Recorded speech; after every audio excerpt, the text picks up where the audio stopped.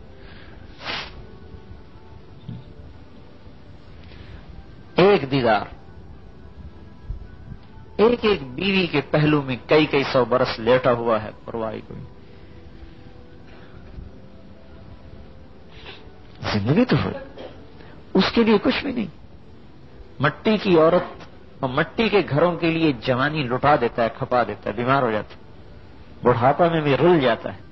اور سونے چاندی کے محلات اور جنت کی زعفران کی بنی ہوئی بیویوں کے لیے کچھ بھی نہیں. یہ کتنے ظلم کی بات. کیا شکل ہو. یہ چلے والے 3 چلے والے بھائی سارے بازار کی ترتیب کو توڑ دیں، اپنی دکانوں کو چھوڑ کے مسجدوں میں آ جائیں. انہوں نے کہا بس اتنا کمانا تھا، کما لیا، اب ہم انشاءاللہ اپنی آخرت کے لیے محنت کریں. روزانہ اپنے اپنے علاقے میں، اپنی اپنی مسجدوں میں آپ کم از کم جو 2.5 گھنٹے کہتے ہیں تو کم از کم، ورنہ اس سے زیادہ جتنا 8 گھنٹے 6 گھنٹے 5 گھنٹے روزانہ آپ آخرت کی دعوت دیں. ان عملوں کو کریں. کچھ وقت دنیا کما لیں، کچھ وقت اپنی آخرت میں لگائیں. ان عملوں کو کرتے ہوئے روزانہ انشاءاللہ ایمان ترقی کرتا رہے اور آپ آگے بڑھتے.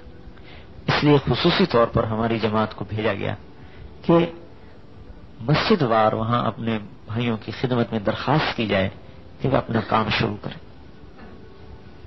تاکہ ایمان دن بدن ترقی پکڑے، دنیا کی بے رغبتی ہو، آخرت کا شوق ہو، جنت کا شوق ہو. تو بھائی کیا خیال ہے؟ پھر کچھ کریں گے آپ؟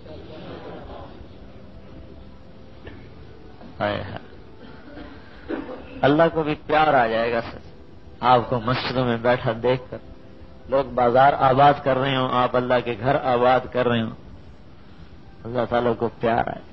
اور حدیث میں آتا ہے میں لوگوں کو برباد کرنے کا ارادہ کرتا ہوں لیکن مسجد کو آباد کرنے والوں کی وجہ سے ہٹا دیتا ہوں، اپنے عذاب کو ہٹا دیتا ہوں، آئے ہوئے عذاب ہٹ جاتے ہیں. اس لیے میرے بھائیوں اپنی جوانی کو قیمتی بناؤ،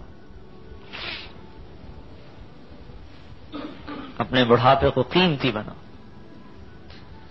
مسجد وار اب آپ حضرات روزانہ وقت، آج کل جو ترتیب چل رہی عصر سے لے کر عشاء سے لے کر جب تک بھی آپ بیٹھ سکتے ہیں، مغرب سے لے کر رات 12 بجے تک بیٹھیں آپ، اور لوگوں کو دعوت دیں، ایمان یقین کی بات سمجھائیں، جنت کی دعوت دیں، اور اس سطح پر اپنے کام کو لے آئیں کہ ہر ہفتے ہم نے اپنے اس مسجد سے 3 دن کی جماعت نکالی. اسی مسجد میں ہم سن 84 میں آئے، غالباً اتوار کا دن تھا. تو یہاں والوں سے ہم نے کہا بھائی ہم نے اس سے روزہ کی، ہمیں جماعت نکالنی. تو یہاں کے جو اس وقت کے ساتھی تھے انہوں نے کہا جی جماعت تو ہماری اس سے روزہ کی چلی گئی، اب کہاں سے نکلے گی؟ میں نے کہا آپ نیت کرو گے تو نکل جائے گی، نہیں نیت کرو گے تو نہیں نکلے گی. انہوں نے کہا نیت کس بات کی کریں؟ سارے پرانے ساتھی چلے گئے اور سے روزہ 10-15 آدمی چلے گئے. میں نے کہا اس محلے میں کتنے گھر ہیں؟ انہوں نے کہا گھر تو بہت سارے ہیں، آبادی بھی 4-5 ہزار. میں نے کہا 15 آدمیوں کے جانے کے بعد اللہ تعالیٰ اتنا عاجز ہے ابھی ہمیں 10-15 اور نہیں دے سکتا؟ آپ نیت تو کریں. ان کی بھی منت خوشامد کر کے تھوڑی سی نکلو حرکت کی، شام کو 15 لڑکے پھر تیار ہو گئے سے روزے کے لیے.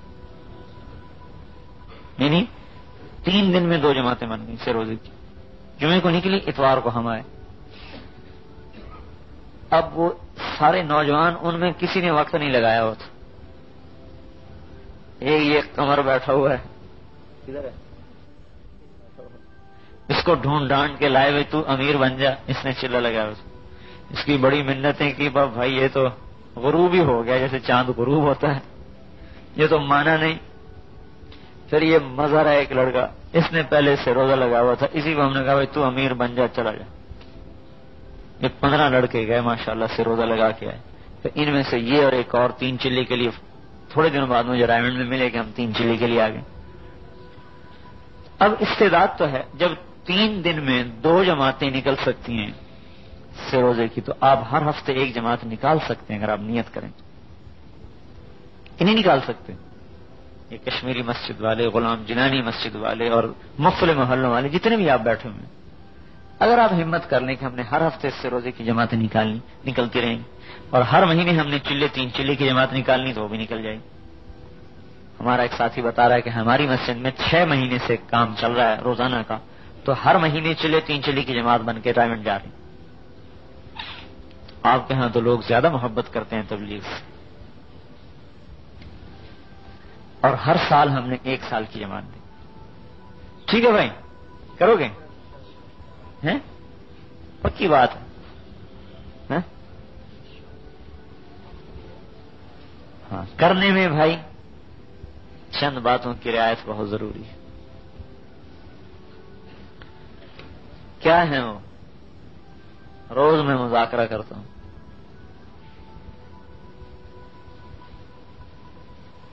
ایک تو بھائی کیا کرنا ہے، تانا مت دیا کرو کسی کو. کسی کو یوں نہ کہا کرو بھائی تو نے یہ کیوں کیا اور تو کام کیوں نہیں کرتا. تانا نہیں دینا چاہیے. دائی تانا نہیں دیا کرتا، ابھارا کرتا ہے، ترغیب دیتا ہے. دوسری بات کیا ہے بھائی؟ کسی کی غیبت مت کرو، خاص طور پر اپنے تبلیغ والے ساتھیوں کی غیبت نہ کرو. کسی مسلمان کی بھی غیبت کرنا حرام ہے، اپنے ساتھیوں کی غیبت تو اور بھی زیادہ بری بات. اور تیسری، عیب مت تلاش کرو. برائیاں دیکھنے والا جو ہوتا ہے، اللہ اپنی غیرت کی قسم کھاتے ہیں کہ میں تجھے بھی ایسا برا بنا دوں گا. دیکھو جی یہ یوں کرتے ہیں، یوں کرتے ہیں، یوں کرتے ہیں، سنبھل جا، اب تو بھی ایسا کرنے والا ہے. ہاں، اب تو بھی ایسا کرنے والا ہے.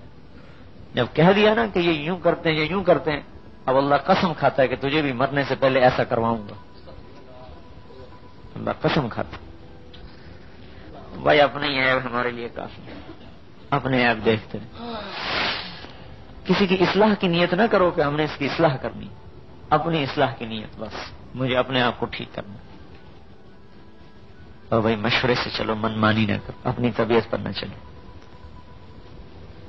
اپنی رائے پر نہ چلو. سارے ساتھی جڑ کر محبت سے، پیار سے، اتفاق کے رائے سے چلے، اپنی طبیعت پہ نہ چلو. تانا دینے سے دل پھٹتے ہیں، ٹوٹتے ہیں. امتیں ٹوٹ گئی، قبیلے ٹوٹ گئے صرف تانا دینے. اس سے بچنے کی بڑی ضرورت ہے. ہم بھائی کسی مسلمان کے کسی بھی چیز پر اسے اعتراض اور طعنے کی شکل پیدا نہیں کریں گے. لا تنابزوا بالالقاب، لا تجسسوا، عیب مت تلاش کرو. ولا یغتب بعضکم بعضا، ایک دوسرے کی غیبت نہ کرو. ایسا جیسے مردار کا گوشت کھانا. اپنی طبیعت پر مت چلے، ایک دوسرے سے جڑ کر محبت سے، پیار سے. یہ چیزیں انشاءاللہ ہمارے دلوں کو جوڑتی چلی جائیں. یہ نہیں ہوگی تو دل جڑتے چلے جائیں. یہ پیدا ہو جائیں گی تو دل پھٹتے چلے جائیں. سارے ایسا کرنے والے ہوں، آپ کو مجھے نہیں کرنا، بس مجھے نہیں سننا، کسی اور کو سناؤ. کسی کے عیب نہ کسی کو بتاؤ، نہ اپنے امیر کو بتاؤ، نہ اپنے کسی مشورے والے بزرگوں کو بتاؤ. آج کل اتنی استعداد کسی میں نہیں کہ کسی کے عیب سن کر بھی اس سے محبت کر سکے. ہاں، اور بھائی میں ڈر کے کہتا ہوں، جو آدمی اپنے ساتھیوں کے عیب اپنے بڑوں کو بتانے شروع کر دیتا ہے، وہ محروم ہو جاتا ہے. اسے دھکا ایسا لگتا ہے کہ پھر وہ سنبھلتا ہی نہیں. مولانا سعید خان صاحب نے مجھے فرمایا کہ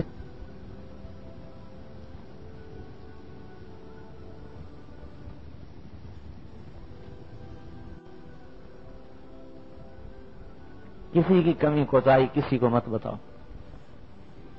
کہیں تم یوں سمجھو کہ کام کا نقصان ہو رہا ہے میں جا کے بتاؤں. کام کا نقصان، اللہ حفیظ ہے اس کام کا. کسی کی کمی کوتاہی نہ کسی کو بتاؤ نہ اس کی تشہیر کرو، اندر ہی پی جاؤ اسے، اللہ سے مانگو یا اللہ میرے بھائی کی اس کمی کو دور کر دو۔ اس لیے کہ حدیث میں آتا ہے حضور پاک فرما رہے ہیں کہ مجھے کسی کا عیب نہ بتا، ہو سکتا ہے میرے دل میں اس کی طرف سے کچھ آ جائے۔ تو بتاؤ جب حضور یوں فرما رہے ہیں تو آج ہم میں کون ایسا بزرگ ہے جو اس کی استعداد رکھتا؟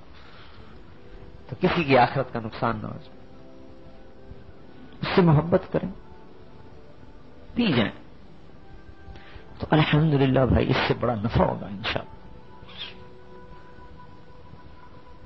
درد اندر میں پیدا ہوگا۔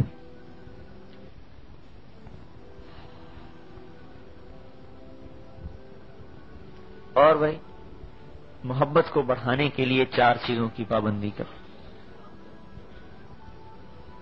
ہاں سلام کرو، سلام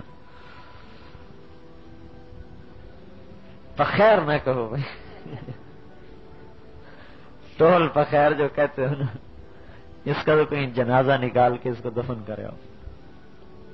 اورنگزیب عالمگیر رحمت اللہ علیہ جب بادشاہ بنا نا تو اس سے پہلے بادشاہ راگ و رنگ سنتے تھے، ہائے ہائے، جب کوئی امت ڈوبتی ہے تو وہ موسیقی میں کھو جاتی ہے۔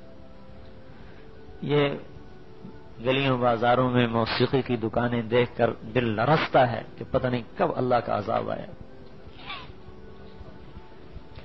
یہ کسی امت کی تباہی کی آخری نشانی ہوتی ہے کہ اب یہ امت باقی نہیں رہے گی، اسے توڑ دیا جائے گا۔ ہائے ہائے، اس لیے میں کہتا ہوں کہ لوگ کہتے ہیں یورپ امریکہ ترقی پر ہے، میں کہتا ہوں وہ تباہی کے دہانے میں پہنچ چکا ہے، آج تباہ ہو جائے کل تباہ ہو جائے۔ کہ یہ چیزیں ایسی ہیں جو اللہ تعالیٰ کفر میں بھی برداشت نہیں کرتا۔ بعض گناہ ایسے ہیں جو نہ کافر سے اللہ برداشت کرتا ہے نا، تو مسلمان سے کیسے برداشت کرے گا؟ کافر سے بھی برداشت نہیں کرتا تو مسلمان سے کیسے برداشت کرے گا؟ یہ ہلاکت اور تباہی کے سائن بورڈ کھڑے ہو رہے ہیں۔ مسلمان امت اب تباہی کی طرف کو چلی جا رہی، کھنچ چلی جا رہی کہ یہ طاؤس اور رباب میں ڈوب گئے۔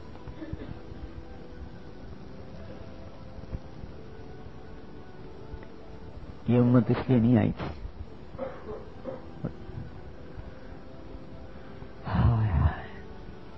قدم اکھاڑ دیے اللہ تعالی نے، بڑے بڑے حکومتوں کو توڑ دیا۔ مسلمانوں کا ایک وفد قتیبہ بن مسلم باہلی رحمت اللہ علیہ نے چین بھیجا، تو انہوں نے استقبالیہ میں، خدا ہمیں ہدایت دے دے گا، انہوں نے استقبالیہ میں اپنے دستور کے مطابق یا رقاصہ آئی اور وہ سازندوں نے ساز چھیڑا، مسلمان کھڑے ہوئے غصے میں۔ تو بادشاہ نے ترجمان سے پوچھا کیا بات ہے، انہیں ہمارا اکرام پسند نہیں آیا؟ تو ان کے قائد نے کہا نہیں، ہمارا یہ اکرام نہیں ہے، ہمارے نزدیک یہ حرام ہے۔ انہوں نے کہا تمہیں یہ آواز بھلی نہیں لگتی؟ انہوں نے کہا نہیں، ہمارے کان قرآن سننے کے عادی ہیں، یہ سننے کے عادی نہیں ہے، اور ہمارے کان تلوار کی جھنکار سننے کے عادی ہیں، یہ سننے کے عادی نہیں۔ جو قومیں ان چیزوں کی عادی ہوتی ہیں انہیں اللہ توڑ دیا کرتا ہے، انہیں ہلاک و برباد کر دیا جاتا ہے۔ اب ان کے زندہ رہنے کے دن پورے ہو چکے ہیں۔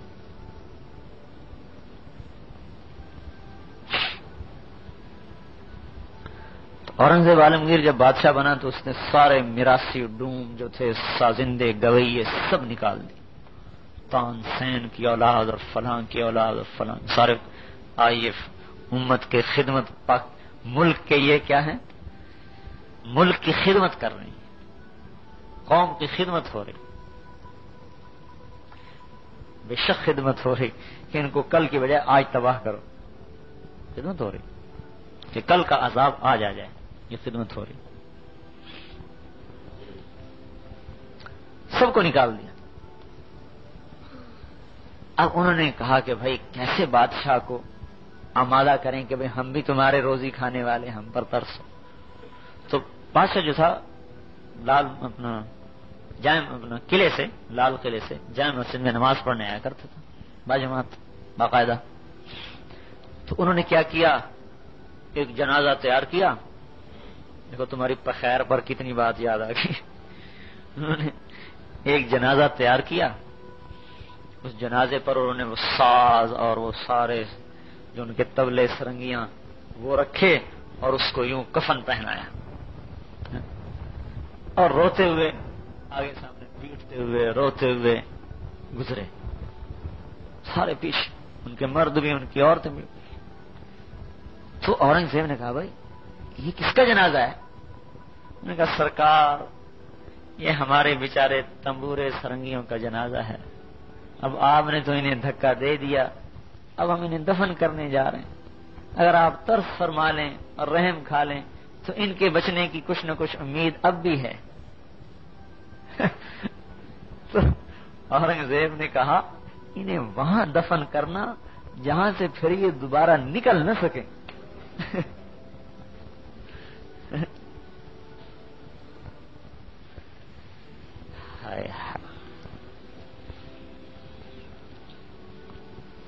تو بھائی اسے پخیر کو بھی کہیں دفن کرے ہو جا کے، ٹول پخیر کو جو ہے نا ان کا جنازہ نکالو. سلام کو رواج، محبت کرنا سیکھ. ہاں سلام پہ ایک اور بات بھی یاد آتی. تمہارا کوئی ساتھی، تمہارا آپ کا کوئی کام کرنے والا بھائی کسی غلطی کا شکار ہو گیا، قدم اکھڑ گیا، کوئی کمی بیشی ہوگی. اب وہ کیا قرآن پاک کی آیت کا ترجمہ آج بھی ایک آدمی ہے تو قالو سلامہ، ہاں بائیکاٹ کر دو بھائی، اس سے اب بائیکاٹ کر دو. قالو سلامہ، بھائی اس نے غلط کام کیا لہذا بائیکاٹ. بھائی اسلام میں بائیکاٹ نہیں، اسلام میں محبت ہے. اگر کسی میں کوئی کمی کوتاہی ہو گئی ہے تو اس سے اور محبت کرو. کیا کہیں تبلیغ نہ بدنام ہو جائے، اس کا مطلب ہے آپ تو تبلیغ کو مشہور کر رہے ہیں اور وہ بدنام کر رہے ہیں، تو آپ اس سے زیادہ تبلیغ کو نقصان پہنچا رہے ہیں، اس لیے کہ آپ متکبر بن کے چل رہے ہیں.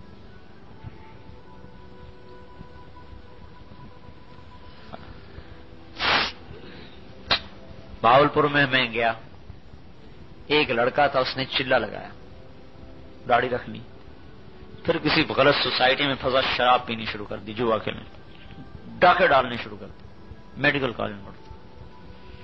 ایک دن اتنی شراب پی کہ وہ چڑھ گئی اور برا حال، اور کمرے سے باہر نکلا اور جو گیلری ہوتی ہاسٹل کی اس میں پڑا شور مچا رہا.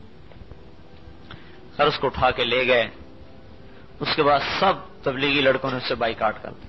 میں نے کہا بھائی تبلیغ بدنام ہوتی، اس سے بات نہیں کرنی. میں بیمار ہوا تھا، بہاولپور میں علاج کے لیے گیا، مجھے پتہ چلا تو ان کا جو امیر تھا اس کے کمرے میں میں بیٹھا ہوا تھا. میں نے کہا تم اس سے بلاؤ، میں ملتا ہوں اس سے. ہم نے تو ملنا چھوڑا. میں نے کہا میں مل رہا ہوں، بلاؤ اس سے. ایک لڑکے کو بھیجا، وہ مجھے جانتا تھا، اس کی تشکیل ہوئی کچھ تعارف کا، اس طرح مجھے پتا تھا، پرائیویٹ میں بھی تعارف ہو. آ گیا ملنے کے لیے. میں نے اس سے 10 منٹ بات کی، وہ 3 چلے کے لیے نقد تیار ہو گیا. اور وہیں سے اس نے اپنا بوریا بستر اٹھایا، پرائیویٹ ڈال، پرائیویٹ میں پرائیویٹ میں مجھے ملا. کہنے لگا جب آپ نے مجھے بلوایا تھا تو ہم بیٹھ کر ایک جگہ ڈاکہ ڈالنے کا منصوبہ بنا رہے تھے. اب بائیکاٹ کا یہ فائدہ ہوتا ہے اور جوڑ بٹھانے کا یہ نفع ہوتا ہے جو میں نے آپ سے عرض کیا. تو لے اپنی خیر مناؤ کہ کہیں میری وجہ سے تبلیغ نہ بدنام ہو رہی ہو. ہاں اپنی خیر مناؤ.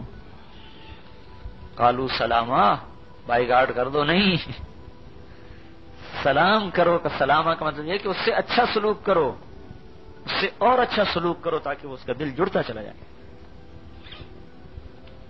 تو سلام کو پھیلایا جائے، خیر کو بھگاؤ، سلام کو لاؤ. تمہارے تو پھر بھی کوئی کرتا ہے، مضافات میں تو کوئی سلام جانتا ہی نہیں. سوات میں ہم گئے، دریا سوات کے کنارے کسی جگہ کسی نے ہمیں سلام دور سے ٹول پخیر،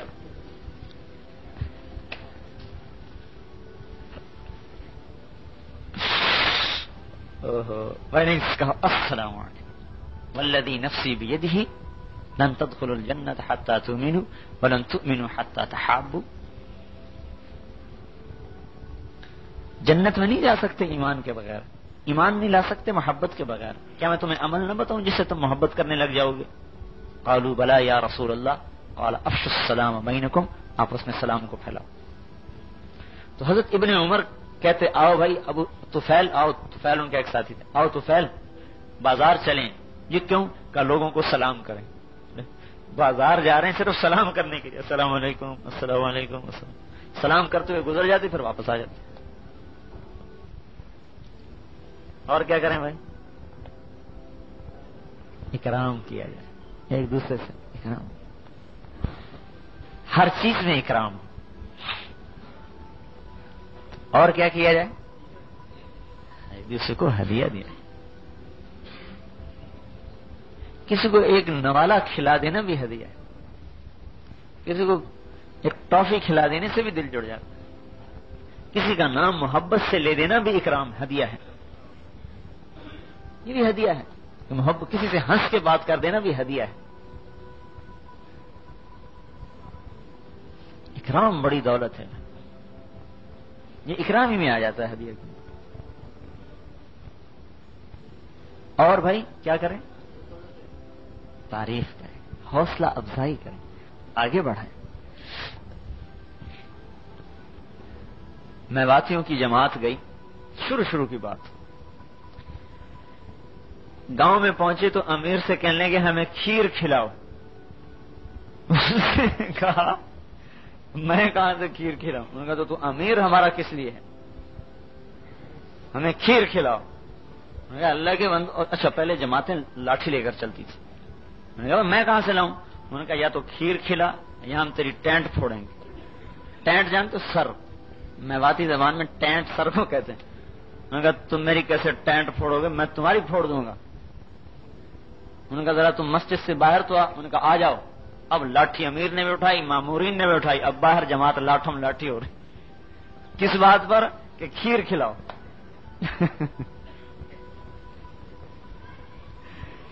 اچھا اب یہ جماعت کھیر پر لاٹھم لاٹھی ہو کر نظام الدین میں پہنچی، مولانا صاحب واہ واہ واہ واہ، آؤ بھائی مجاہد فی سبیل اللہ آ گئے، مجاہد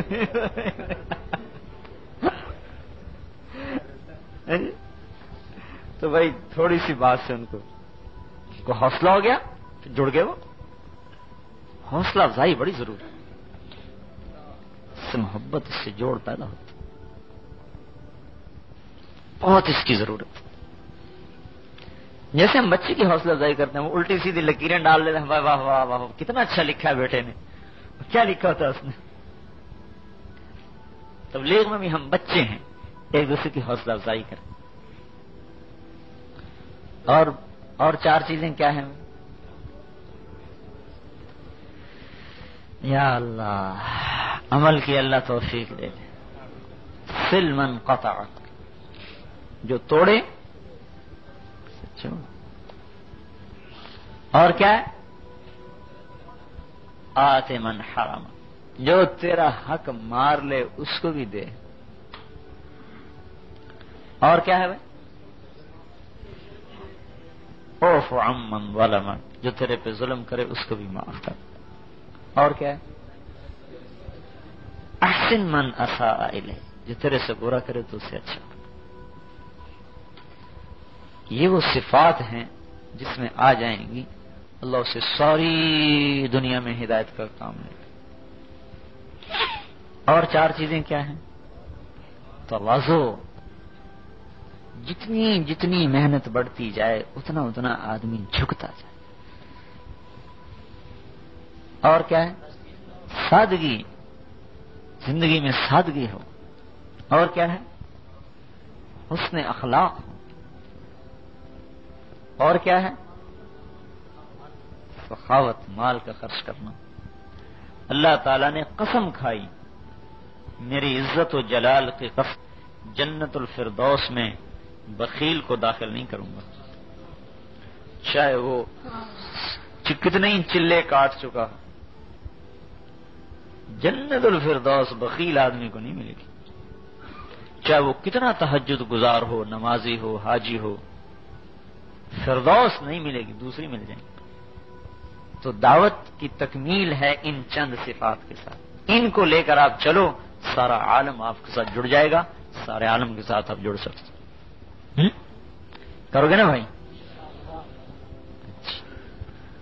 اب ایسا کرو کہ اپنے اپنے محلے وار بیٹھو، اس مسجد والے ایک طرف حلقہ بنائیں اور یہ کشمیری مسجد والے دوسری طرف حلقہ بنائیں اور یہ جیلانی مسجد والے تیسری طرف حلقہ بنائیں، اور ایسے جو دوسرے محلوں سے جماعت کی شکل میں آئیں وہ اپنے الگ الگ حلقے بنا کے بیٹھ کر اپنے نام لکھ کر اور آگے قوائف لکھ کر ہمیں دیں، اور اپنا ارادہ کہ ہم کتنا وقت دیں گے، کم از کم ہم عصر سے عشاء تک مانگ رہے ہیں، ٹھیک ہے نا بھائی؟